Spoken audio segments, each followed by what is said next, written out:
सो हमने क्या किया कि हमने एक ए वेक्टर कल की तरह ए वेक्टर ड्रा किया, उस पर्टिकुलर वेक्टर को ए एक्स कंपोनेंट में डिवाइड किया और ए वाई कंपोनेंट में डिवाइड किया। फिर हमने ये देखा कि ये ए एंगल एक्स एक्सिस के साथ कितना एंगल, सॉरी ये ए वेक्टर एक्स एक्सिस के साथ कितना एंगल क्रिएट कर रहा है, थीटा ए एंगल क्रिएट कर रहा है। ठीक है जी, तो ये वो सारा काम है जो कि हम कल कर चुके हैं। ठीक है, फिर हमने इसी तरीके से लिखा था कि A vector is equal to A x vector plus A y vector. तो हमने कहा जी कि हमने ए वेक्टर को दो कंपोनेंट्स में डिवाइड कर दिया, एक कंपोनेंट ए एक्स हो गया और एक कंपोनेंट ए वाई बन चुका है। ठीक है, ये कल वाला काम हो गया। अच्छा, अब जरा देखिएगा,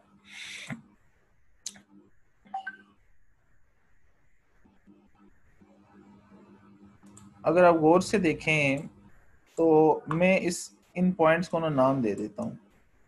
ये पॉइंट ओ है, इसको हम जो है वो कल भी हम देख चुके हैं कि इस पॉइंट को हमने क्यू नाम दिया था और इस पॉइंट को हमने पी नाम दिया था। तो आप मुझे एक बात बताएं, ये कौन सी ट्रायंगल बन रही है? This is right angle triangle, सामने नजर आ रहा है। राइट एंगल ट्रायंगल कौन सी होती है? जिसमें एक जो है वो 90 डिग्री एंगल बन रहा हो। तो आप यहाँ भी देख रहे हो कि ये जो एंगल है दिस इज 90 डिग्री, ये 90 डिग्री एंगल यहाँ पे क्रिएट हो रहा है। ठीक है, तो this is a right angle triangle, this is a right angle triangle. Okay जी। अच्छा, अगर ये राइट एंगल ट्रायंगल है तो अब हम क्या कर सकते हैं? अगर मैं इस पर्टिकुलर ट्रायंगल के अंदर cos थीटा देखूं, cos theta, cos of theta A कर देता हूं। अगर मैं इस पर्टिकुलर जो मेरे पास ट्रायंगल है इसमें मैं cos ऑफ थीटा ए देखूं, तो cos थीटा होता क्या है बताइए मुझे? Base over hypotenuse, base over hypotenuse होता है। ये तो हम सीख के आए हैं, हमें आता है। ठीक है जी। अच्छा, अब देखें, अब मुझे इस पर्टिकुलर ट्रायंगल में बताएं कि बेस क्या है, व्हाट इज द बेस। ठीक है, तो हमें सामने नजर आ रहा है कि इसमें ए एक्स बेस है। ए एक्स क्या है?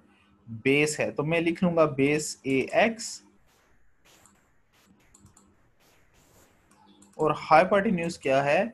वो ए है। दिस इज हाइपोटेन्यूज, ये मैं लिख रहा हूं, this is base and this is perpendicular.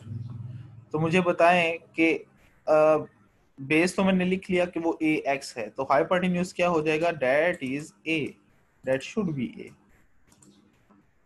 That should be A, वो ए ही है। ठीक हो गया। ओके, तो अब आप देख रहे हो कि जब मैंने कॉज ऑफ थीटा लिखा है ना, तो आप देख रहे हो कि मैंने जब कॉज ऑफ थीटा लिखा है तो मैंने ए एक्स,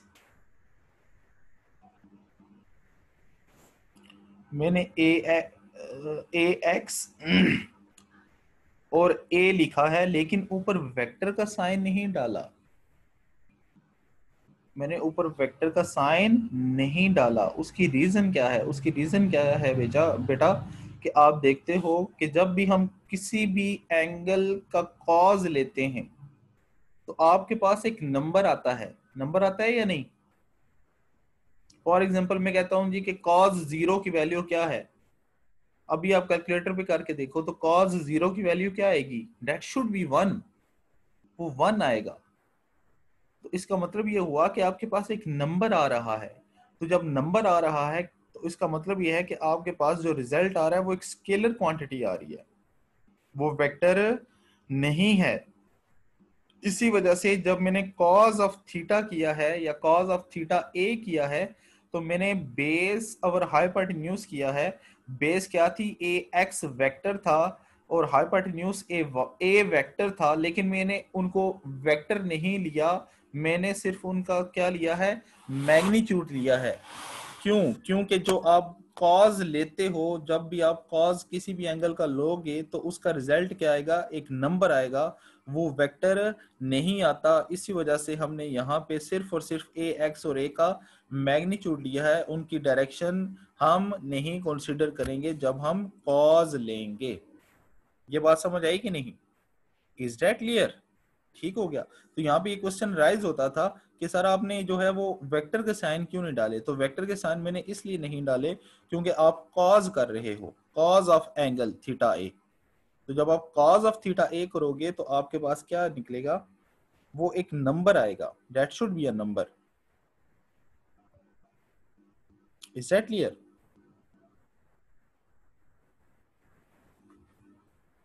ठीक हो गया जी? ओके। तो मुझे एक बात बताएं, अब मैं यहां से क्या ये भी लिख सकता हूं? इसी इक्वेशन को देखें जरा, क्या मैं लिख सकता हूं ax is equal to a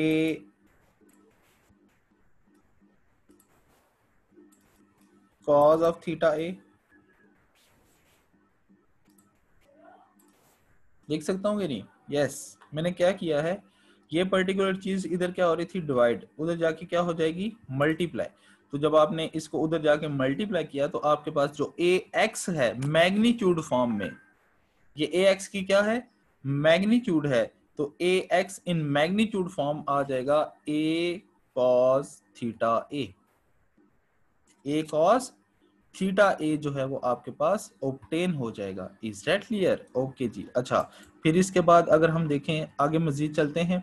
अब इसी पर्टिकुलर, इसको मैं इक्वेशन नंबर 1 कह रहा हूँ, इसको मैं क्या कह रहा हूँ, इक्वेशन नंबर 1। अब इसी पर्टिकुलर ट्राइंगल के अंदर अगर हम अब sine of theta A use करें, कॉज ऑफ थीटा ए तो हमने यूज कर लिया, अब हम क्या यूज कर रहे हैं, साइन ऑफ थीटा ए।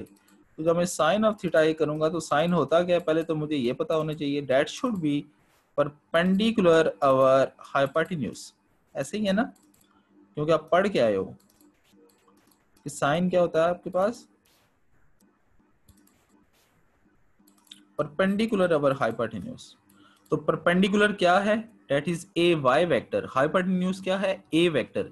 लेकिन अगेन क्योंकि आप साइन ऑफ थीटा कर रहे हो तो आपके पास जो रिजल्ट ऑब्टेन होगा that should be a number. तो इसी वजह से जब आप ये काम करोगे तो अब आप उस जो आपके पास क्वांटिटीज हैं ए वाई वेक्टर और ए वेक्टर, इनके ऊपर वेक्टर का साइन नहीं आएगा, ये सिर्फ इनका मैग्नीट्यूड यहाँ पे यूज होगा। तो अब मैं लिखूंगा A y divided by A y divided by A लिखा जाएगा अब। ठीक है, अगेन इन इसकी भी यही रीजन है। ठीक है, क्योंकि आपने जब साइन ऑफ थीटा ए किया है तो आपके पास एक नंबर ऑब्टेन होगा। ठीक है, एक नंबर आएगा। फॉर एग्जांपल मैं कहता हूं जी कि जो है वो आपके पास साइन 90 क्या होता है, साइन ऑफ एंगल 90, तो आप एकदम से बोलोगे सर 1 होता है। तो 1 क्या है, आपके पास नंबर आया ना, वो तो वेक्टर नहीं है। इसका मतलब ये हुआ कि जब आप साइन लोगे एंगल का तो वो भी एक नंबर ऑब्टेन होगा। तो जब नंबर आ गया तो इसका मतलब है उसके पास डायरेक्शन नहीं होगी। इसी वजह से हम ए वाई वेक्टर और ए वेक्टर का अगेन क्या लेंगे, सिर्फ और सिर्फ मैग्नीट्यूड लेंगे, उनके डायरेक्शन कंसीडर नहीं की जाएगी। तो मुझे बताएं इस इक्वेशन से क्या मैं लिख सकता हूं कि A y that is equal to A sine of theta, sine of theta A. This is equation number 2। Again क्या किया है, ये इधर क्या हो रहा था, डिवाइड, उधर जाके क्या हो गया, मल्टीप्लाई। तो आपके पास ए एक्स भी आ गया और ए वाई भी आ गया। ठीक है, अब देखें बहुत आसान हो गया। अगर आपको दो चीजें बता दी जाएं, गौर से सुनिए मेरी बात, अगर आपको दो चीजें बता दी जाएं, कौन कौन सी, अगर आपको ए वेक्टर जो ओरिजिनल वेक्टर था ए, उसका मैग्नीट्यूड बता दिया जाए कि जी ए वेक्टर जो था उसका जो मैग्नीट्यूड था, ओरिजिनल जो ए वेक्टर है इसका मैग्नीट्यूड है 3, फॉर एग्जांपल जो ए वेक्टर है ओरिजिनल उसका मैग्नीट्यूड कितना है 3, और वो एंगल थीटा ए बना रहा है लेट से 30 डिग्री। कितना एंगल बना रहा है जी, 30 डिग्री। तो क्या आप इस इंफॉर्मेशन से ए एक्स और ए वाई निकाल सकते हो या नहीं, मुझे बताएं। ए एक्स का मैग्नीट्यूड और ए वाई का मैग्नीट्यूड निकाल सकते हो इस इंफॉर्मेशन से या नहीं? यस, बहुत आसान हो गया है। आप इस इंफॉर्मेशन को यूज करके ए एक्स का मैग्नीट्यूड भी निकाल सकते हैं इस इक्वेशन से, और ए वाई का मैग्नीट्यूड भी निकाल सकते हैं इस इक्वेशन से। कैसे? अब क्या करोगे, ए एक्स क्या हो जाएगा, ए एक्स इज इक्वल टू, ए का मैग्नीट्यूड कितना है 3, कॉस थीटा ए कितना है 30 डिग्री। आप क्या करोगे, इस cos 30 डिग्री करोगे, जो रिजल्ट आएगा कैलकुलेटर पे उसको किससे मल्टीप्लाई कर देंगे 3 से, तो आपके पास ए एक्स आ जाएगा।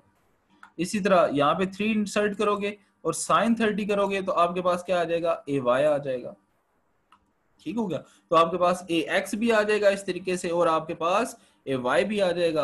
अब आपके पास ए एक्स और ए वाई फाइंड करने के लिए एक फार्मूला जो है वो सामने आ चुका है कि अगर आपको ओरिजिनल वेक्टर ए दे दिया जाए, उसका मैग्नीट्यूड दे दिया जाए और आपको उसका एंगल दे दिया जाए, तो आप उसके कंपोनेंट्स का मैग्नीट्यूड फाइंड कर सकते हैं। आप ए एक्स भी फाइंड कर सकते हैं और आप ए वाई भी फाइंड आउट कर सकते हैं। ये बात बच्चों समझ आ गई?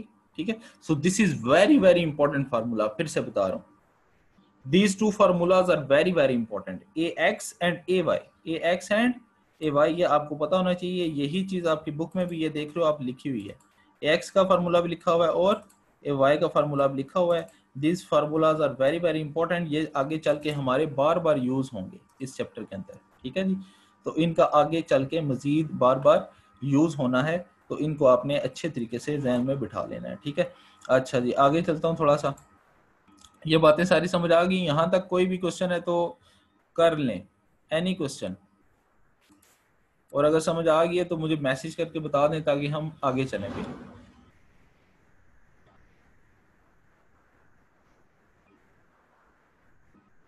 जी कोई सवाल?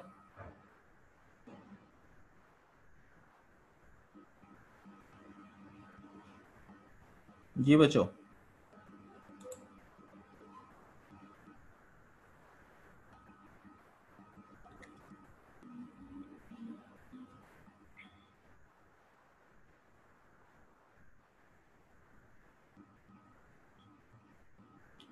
अच्छा जी ठीक हो गया। तो अब मुझे एक बात बताएं, मैंने दो चीजें आपके सामने फाइंड की हैं, ए एक्स और ए वाई। ए एक्स क्या था, ए कॉस थीटा, ए वाई क्या था, ए साइन थीटा। कल मैंने ए को लिखा था A vector is equal to A x i unit vector plus A y j unit vector. ऐसे ही लिखा था ना, याद है आपको कि नहीं, कि कल हमने लिखा था कि A vector is equal to A x i unit vector plus A y j unit vector. और मैंने आपको बताया था अगर आप ए एक्स और ए वाई के ऊपर एरो नहीं डालते तो फिर आपको साथ में आई यूनिट वेक्टर और जे यूनिट वेक्टर लिखना पड़ेगा। तो अभी मैंने फाइंड क्या किया है कि ए एक्स की वैल्यू क्या है, ए कॉस थीटा। अब जहां पे ए एक्स है वहां पे क्या डाल दूंगा, ए